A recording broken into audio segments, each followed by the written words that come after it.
L'histoire du groupe de randonnée de Korovina n'est pas très différente du célèbre incident du col Dyatlov, bien qu'elle soit beaucoup plus obscure que la tragédie du groupe Dyatlov. Elle n'en est pas moins étrange et déconcertante.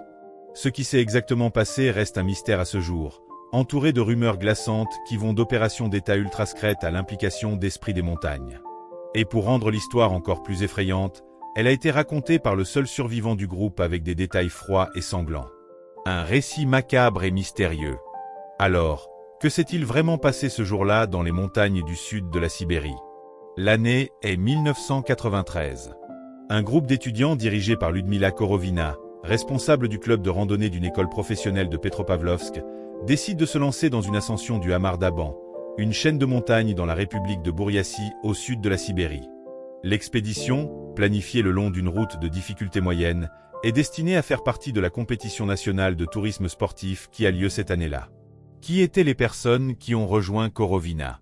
Alexander Kryzin, âgé de 23 ans, était étudiant à l'Université technique Bauman de Moscou. Il avait rejoint le club de Ludmila à l'âge de 12 ans et rêvait des montagnes depuis lors. Cet été fatidique de 1993, il se dirigea vers le Hamar d'Aban juste après avoir réussi ses examens universitaires. Denis Chvachkin, âgé de 19 ans, s'est retrouvé dans le groupe de Korovina presque par accident. Il était également membre du club de Ludmila et la connaissait bien, mais n'a rejoint le groupe de randonnée qu'après qu'un autre membre ait été interdit d'y aller par ses parents. Les propres parents de Denis étaient en vacances à ce moment-là et il leur laissa la note suivante avant de partir pour les montagnes. « Nous reviendrons bientôt. » Timur Bapanov avait grandi dans les montagnes. Les parents du jeune homme de 15 ans aimaient le tourisme sportif et avaient transmis leur passion à leur fils. Tatiana Filipenko avait un travail de secrétaire à l'école qui abritait le club de randonnée de Korovina. La jeune femme de 24 ans aimait les montagnes, avait précédemment accompagné Korovina lors de plusieurs randonnées plus faciles et attendait avec impatience l'ascension du Hamar d'Aban. Comme Denis, Victoria Alzova ne faisait pas partie du groupe initial. Elle avait précédemment eu des difficultés à gérer une randonnée hivernale, raison pour laquelle Korovina ne voulait pas l'emmener avec eux. Cependant, Victoria était déterminée à aller au Hamar d'Aban et demanda à sa mère d'appeler Korovina et de la persuader de laisser la jeune fille de 16 ans rejoindre le groupe. Valentina Utachenko, ayant grandi dans le village et étant habituée au travail le plus dur et le plus sale, faisait preuve d'une force physique et mentale remarquable. La jeune fille de 16 ans avait fait de la randonnée auparavant et espérait vivre la romance de la chaîne du Hamar d'Aban. Korovina et son équipe étaient des randonneurs habiles. Ludmila avait déjà dirigé des randonnées dans le Tian-Shan, l'Oural et les montagnes de l'Altaï. Les préparatifs pour l'ascension du Hamar d'Aban avaient commencé 6 mois à l'avance. Chaque détail de la route, chaque heure de la randonnée fut élaborée. Tout le monde dans le groupe aimait la randonnée en montagne et testait volontiers sa force. Cependant, une chose inquiétait les parents des jeunes et les collègues de Korovina, chaque fois qu'ils revenaient de leur randonnée sévèrement épuisés. Les étudiants eux-mêmes ne s'en souciaient pas le moins du monde. Ils disaient qu'il était normal de se sentir épuisé après les randonnées et que la satisfaction d'avoir terminé l'ascension valait les adversités de l'escalade elle-même. Néanmoins, certains adultes étaient horrifiés que les étudiants soient absolument épuisés en rentrant chez eux et croyaient que Korovina les exposait à des conditions trop dures. Certains supposaient qu'elle limitait strictement la quantité de nourriture et d'effets personnels que le groupe était autorisé à prendre. D'autre part, il en serait de même pour tout chef de groupe de randonnée expérimenté. Les randonneurs expérimentés comprennent qu'on doit toujours considérer soigneusement le poids de ce qu'on emballe pour une expédition, car quelques onces ici et quelques onces là peuvent rapidement se transformer en plusieurs livres supplémentaires qu'on devra traîner en plus de tout le reste. En moyenne, le sac à dos d'un randonneur devrait peser environ 22 à 26 livres, bien que naturellement cela dépende de la longueur et de la difficulté de l'ascension considérée. Voyant que l'équipe de Korovina comprenait des adolescents ainsi que de jeunes adultes dans la vingtaine, la nourriture et l'équipement furent distribués parmi les sacs à dos en fonction du poids de leur propriétaire, raison pour laquelle tout le monde était préoccupé par la minimisation du poids total de leur sac. Les membres du groupe et leurs parents avaient dit plusieurs fois qu'ils faisaient confiance à l'expertise de Korovina et que les randonneurs emballaient toujours assez de nourriture pour les faire passer à travers le voyage. Ludmila Korovina était la responsable du club de randonneurs Azimut dans une école professionnelle de Petropavlovsk dans l'actuel Kazakhstan.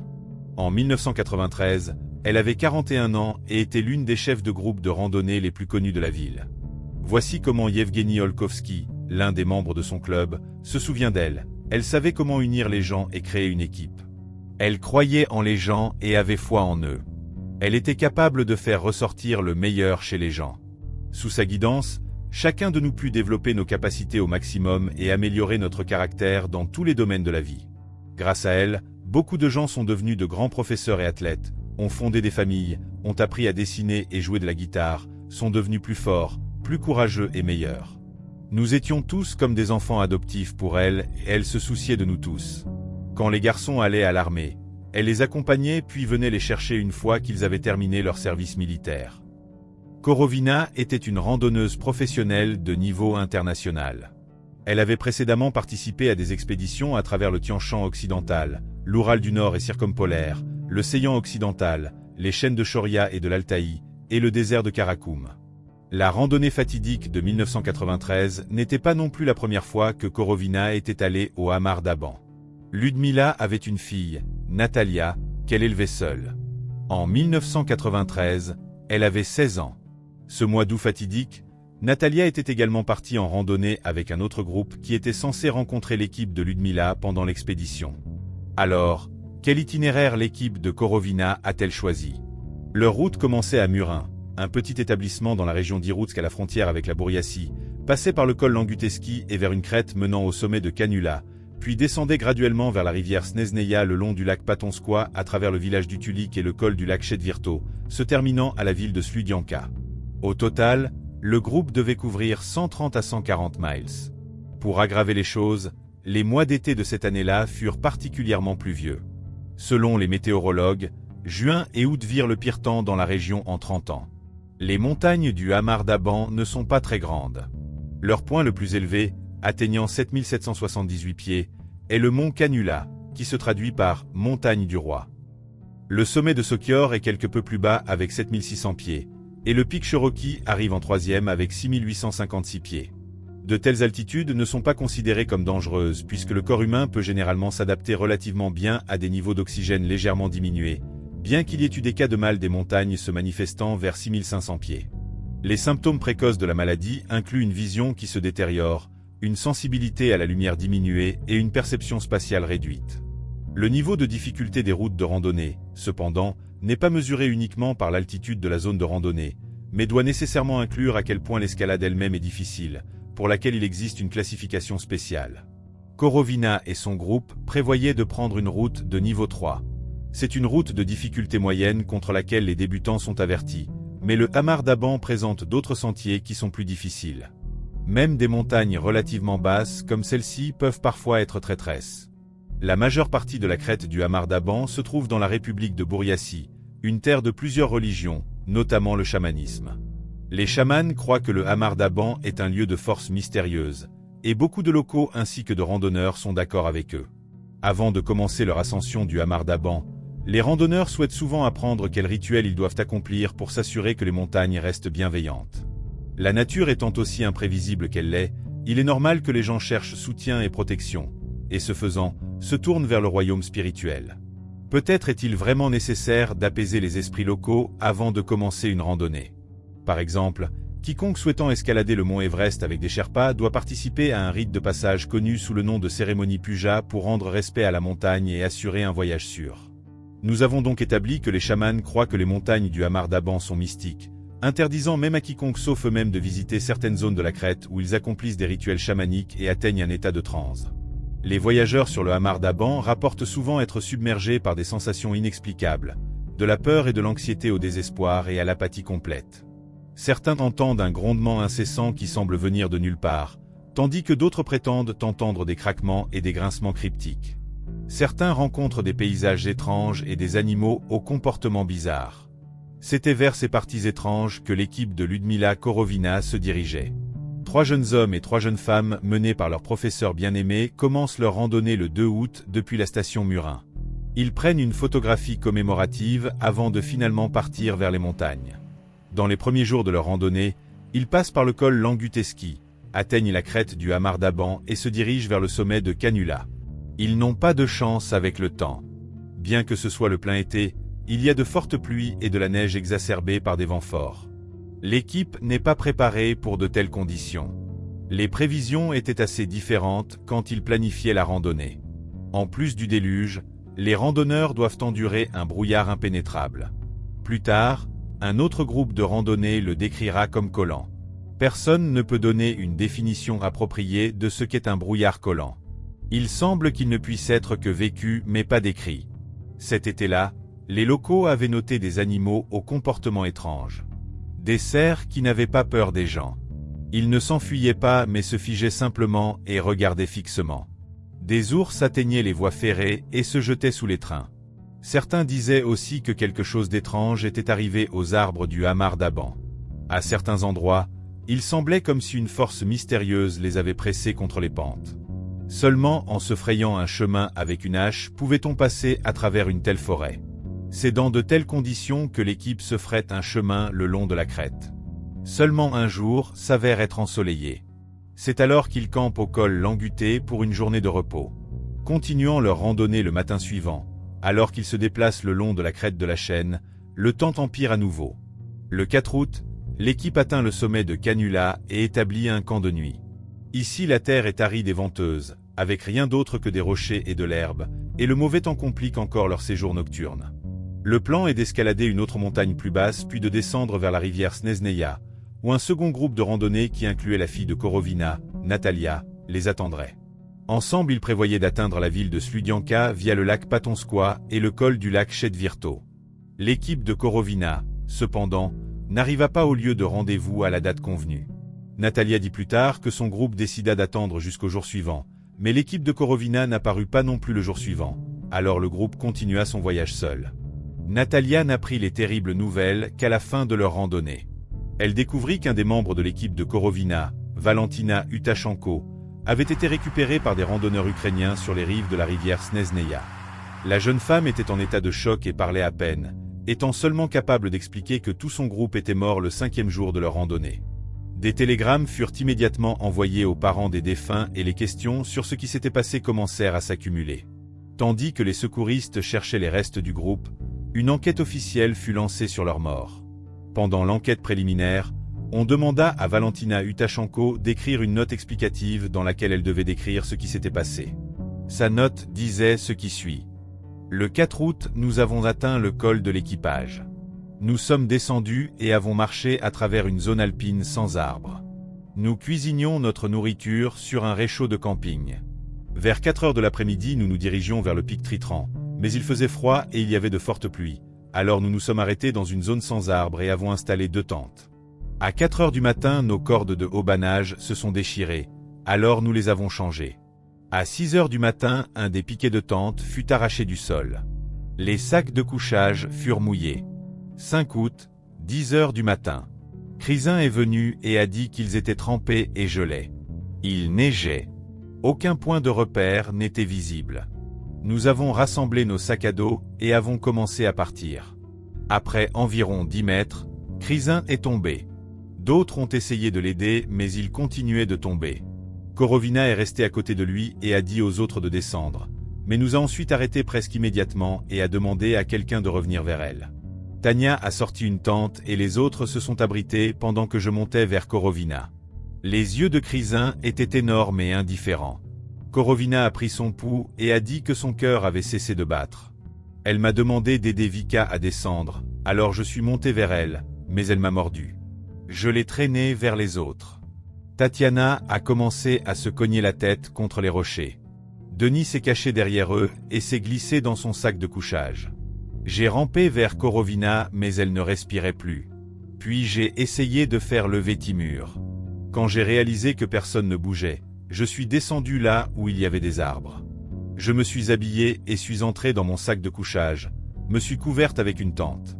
Le matin je suis remonté et j'ai vu Tania, Denis, Timur et Vika. Au-dessus d'eux étaient Sacha et Korovina. Aucun d'eux ne s'est relevé. Dans sa note, Valentina raconta aussi comment elle avait survécu dans les montagnes seule pendant 3 jours et comment elle fut finalement secourue. Elle dit que le matin après l'incident, elle retourna vers l'équipe décédée et leur ferma les yeux. Beaucoup de journalistes furent fascinés et terrifiés par son évasion miraculeuse et le fait qu'elle ait non seulement passé la nuit juste à côté du lieu de mort de l'équipe, mais qu'elle ait aussi été capable d'y retourner. Non moins étonnant est le fait qu'elle ait réussi à survivre dans la nature sauvage pendant des jours et finalement atteindre la rivière. Elle dit qu'elle était tombée sur une tour de transmission abandonnée et avait suivi les poteaux électriques, atteignant d'abord un village désert puis la rive de la rivière, moment où elle n'avait plus la force de continuer. Bientôt, elle fut remarquée par des randonneurs de Kiev qui la récupérèrent, lui donnèrent des médicaments calmants et des antibiotiques à cause de son hypothermie sévère. Ensemble, ils atteignirent la ville de Sludianka. C'est alors que la recherche du reste de l'équipe commença. Leurs corps ne furent trouvés que des mois plus tard, début septembre. La pente fatidique était une vue horrible. Les secouristes se rappelèrent plus tard que presque toutes les victimes étaient vêtues de pantalons fins. 3 gisaient pieds nus. Après un mois à l'air libre dans une zone avec beaucoup d'animaux, les corps étaient horriblement défigurés. Il était difficile pour les secouristes d'être dans l'hélicoptère qui transporta les corps vers Oulan-Oudé, la capitale de la Bouriatie, où une autopsie fut effectuée. Elle montra que les 6 étaient morts d'hypothermie. C'est du moins l'histoire officielle. Mais cela semble assez discutable, surtout étant donné les souvenirs de Valentina. Cela aurait-il pu être simplement de l'hypothermie quand le groupe était tombé dans la folie sans raison apparente? 5 ans après la tragédie, Vladimir Achaev, un journaliste bouriate connu et voyageur expérimenté, décida de faire une randonnée le long de cette route. Voici ce qu'il avait à dire. Beaucoup de choses n'étaient pas claires dans cet incident, alors j'ai décidé de prendre la même route que l'équipe du Kazakhstan avait prise pour découvrir ce qui avait pu leur arriver. J'ai marché le long de la rivière Languté à travers le col Languteski et atteint le pic de Tritran sur la pente duquel le groupe était mort. Concernant les raisons possibles de la mort du groupe, Achaev dit « Nous avons affaire à toute une chaîne de circonstances tragiques ici. Plus important, le mauvais temps. Août 1993 fut très pluvieux. Plus tard, des athlètes kazakhs visitèrent le lieu de mort du groupe et au début ils ne pouvaient pas y croire. C'est le plein été, plus de 80 degrés dehors, et par ici il y a des gens qui meurent de froid. Cependant, c'est très probablement ce qui s'est passé. Imaginez de la pluie froide tombant jour et nuit. Vêtements et tentes mouillées. Allumer un feu sur le Hamar d'Aban est difficile même par temps normal parce que tout est humide, et ici il pleuvait depuis des jours. Naturellement, le 5 août l'équipe était épuisée et froide. Il s'avéra plus tard qu'une zone où on pouvait passer la nuit en sécurité, et même allumer un feu était seulement à 30 minutes de marche de l'endroit où le groupe de Korovina décida de camper. Pourquoi n'était-il pas monté là-haut? Peut-être les cartes n'étaient-elles pas assez précises et les randonneurs épuisés décidèrent de ne pas gaspiller la force qui leur restait à chercher l'emplacement exact. Peut-être Korovina n'arrivait-elle pas à naviguer correctement alors que le crépuscule descendait. Ou peut-être avait-elle simplement pitié de ses étudiants épuisés et décida de leur donner plus de repos avant d'atteindre le sommet le matin. Korovina remarqua très probablement que de la neige était tombée, et étant une randonneuse expérimentée, savait à quel point ce serait dangereux pour les randonneurs fatigués et gelés, raison pour laquelle elle leur dit d'emballer leurs affaires immédiatement et de descendre là où il y avait des arbres. Les randonneurs roulèrent leurs tentes, rassemblèrent leurs affaires et commencèrent à descendre. Et c'est alors que la tragédie frappa. Alexander Krisin tomba soudainement et mourut d'une mort étrange et horrible, faisant de l'écume par la bouche et saignant. Le jeune homme de 23 ans, Alexander, était le plus fort de tout le groupe, l'épine dorsale de l'équipe. On peut à peine imaginer ce que Korovina a dû ressentir en voyant le jeune homme mourir sous ses yeux. Tout le monde l'a vu, mais personne n'a pu l'expliquer. Que faire ensuite? Korovina resta avec Krisin et dit aux autres de continuer leur descente. Personne ne sait exactement comment les choses progressèrent par la suite. Valentina avait dit qu'elle avait vu les corps à 2 endroits différents, mais plus tard les restes du groupe furent trouvés tous au même endroit. Ils ont dû continuer leur descente, mais sont ensuite remontés. Qu'est-ce qui a pu les faire revenir? Utachenko, la seule survivante, déménagea dans une autre ville presque immédiatement après l'incident, commençant une nouvelle vie. Pendant plus de 20 ans, elle resta silencieuse sur la tragédie, et même son propre mari ne savait pas ce qu'elle avait vécu. Les médecins l'avaient aidée à faire face à l'expérience déchirante. Après la tragédie, elle passa beaucoup de temps à l'hôpital. Après de nombreuses années, cependant, un journaliste du journal russe Komsomolskaya Pravda réussit à contacter Valentina pour une interview. Voici la conversation qu'ils eurent. Combien de fois par jour mangiez-vous? 4 fois par jour au moins. La nourriture chaude était indispensable. Nous ferions un feu et cuisinerions la nourriture. En plus, nous grignoterions pendant les pauses repos. Nous avions des grains, du lait en poudre, des crackers, de la viande en conserve, des carottes, des betteraves, des oignons, des bonbons, du chocolat. Je crois que notre approvisionnement alimentaire était basé sur un objectif quotidien de 2400 kcal par personne. Il fut dit que vous avez marché à travers des zones sans bois et avez donc utilisé des réchauds de camping, et on dit qu'on ne peut pas beaucoup cuisiner sur cela. Je ne me souviens pas de réchauds de camping. Nous descendions dans la forêt et faisions des feux. C'était ma 3e randonnée avec Ludmila Korovina. Au début, nous avons marché dans la zone autour de Petropavlovsk, puis nous sommes allés au Tian-Shan. Ludmila Ivanovna nous enseignait l'art, le dessin technique et l'éducation physique. J'étudiais pour devenir professeur d'art et artisanat et instructrice de randonnée scolaire, raison pour laquelle j'ai fini dans le club de Korovina. Certains disent que Korovina est à blâmer pour la mort du groupe. Pas du tout. C'était tôt le matin, nous dormions. Il faisait très froid. Korovina nous a réveillés, nous a dit de prendre nos affaires et de descendre dans la gorge. Elle essayait de nous sauver, mais c'était trop tard. Le vent était si fort que nous avons dû ramper vers le bas au lieu de marcher. Soudain Sacha est tombé et a commencé à faire de l'écume par la bouche. Ludmila s'est assise à côté de lui, l'a embrassé, et c'était tout. Elle ne s'est jamais relevée. Puis tout le monde est devenu fou. Je ne sais pas combien de temps cela a duré. C'était comme un film d'horreur. Tout le monde tombant, saignant et faisant de l'écume par la bouche. Du sang coulant du nez. Comment avez-vous échappé? Denis Chvachkin m'a sauvé. Il m'a donné un coup de pied et a dit « rampe vers le bas ». Je suis descendu, mais il n'y est pas arrivé. Je suis entré dans mon sac de couchage et me suis endormi, ou pas tant endormi qu'évanoui, je ne sais pas. Je me suis réveillé le matin, suis remonté en espérant que quelqu'un soit vivant. Non, j'ai vu qu'ils étaient tous morts. Je suis monté prendre une carte et une boussole. J'ai aussi fermé les yeux de tout le monde. Je ne sais pas comment je suis sorti vers la rivière Snezneia. Je me souviens avoir vu des poteaux de lignes électriques et marché le long d'eux. Il semble que je n'étais pas devenu complètement folle et c'était comme si quelqu'un me guidait tout ce temps. Qui étaient-ce? Il y avait des rumeurs étranges que c'étaient des agents de renseignement. C'était mon ange gardien. J'ai survécu avec l'aide de Dieu. Et combien de temps avez-vous marché? Ils sont morts le 5 août, et le 9 août j'ai été récupéré par des randonneurs. Donc 4 jours. Je me souviens d'être debout sur la rive de la rivière et de voir des catamarans naviguer sur la rivière. Les touristes de Nitsky qui m'ont récupéré m'ont dit que je me suis lavé ainsi que mes vêtements dans la rivière. Je ne sais pas, peut-être me comportais-je vraiment bizarrement là-bas, mais je me souviens seulement de me laver bien plus tard quand nous descendions la rivière ensemble. Je me souviens comme ils furent surpris de me voir si profondément dans la taïga. Ils accostèrent et commencèrent à poser des questions. J'étais hystérique. Ils ont dû me donner des drogues calmantes. Après je me souviens avoir fait du pain plat pour eux sur le couvercle d'une marmite. Eau, farine, sel. De quoi pensez-vous qu'ils sont morts? Édème pulmonaire, je pense. Les symptômes correspondent, écume et saignement de la bouche, folie. Que s'est-il passé quand vous êtes rentré chez vous? Les randonneurs m'ont emmené à Petropavlovsk. Je n'ai rien dit à mes parents, bien qu'ils aient vu à quel point j'allais mal, et puis quelqu'un les a félicités pour mon anniversaire et ils m'ont demandé si j'avais quelque chose à leur dire. À ce moment-là, je ne pouvais plus rester silencieuse et je leur ai tout dit. Immédiatement après mon corps a lâché et j'ai dû passer 1 mois ou 2 à l'hôpital. Pendant longtemps, j'ai à peine pu manger quoi que ce soit. Je n'avais pas d'appétit, mais finalement je me suis rétabli.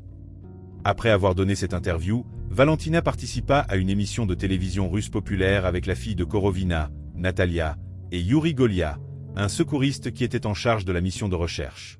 Plusieurs théories de ce qui s'était passé sur le Hamar d'Aban furent discutées, et c'est pendant cette émission qu'il fut découvert que la fille de Korovina avait reçu de l'argent pour son silence, et beaucoup. Peu après la tragédie, elle fut convoquée dans un bureau et on lui dit de ne pas poser de questions et de ne pas enquêter sur la mort du groupe de Korovina. On lui offrit beaucoup d'argent et elle l'accepta. Natalia affirme qu'on ne lui permit même pas de voir le corps de sa mère. Elle ne fut pas autorisée à être présente lors de l'identification du cadavre, et tous les membres du groupe furent enterrés dans des cercueils fermés. Au début, Natalia pensait que c'était parce qu'elle n'était qu'une enfant à l'époque, mais il s'avéra ensuite qu'aucun de ses parents n'avait vu le corps de Ludmila. Maintenant, discutons des théories possibles.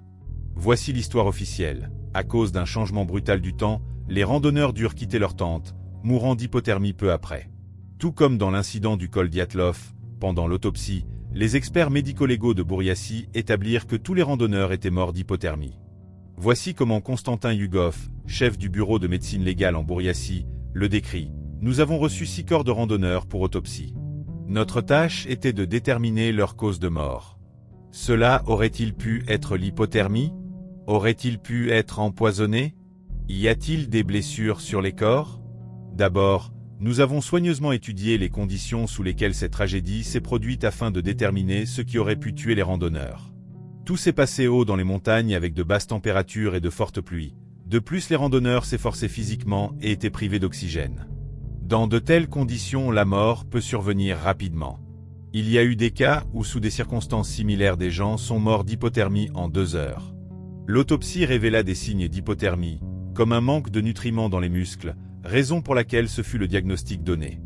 De plus, les experts trouvèrent un édème pulmonaire et des changements dans le cœur, le foie et les poumons qui étaient typiques de cette dystrophie protéique, ce qui peut être un signe d'inanition.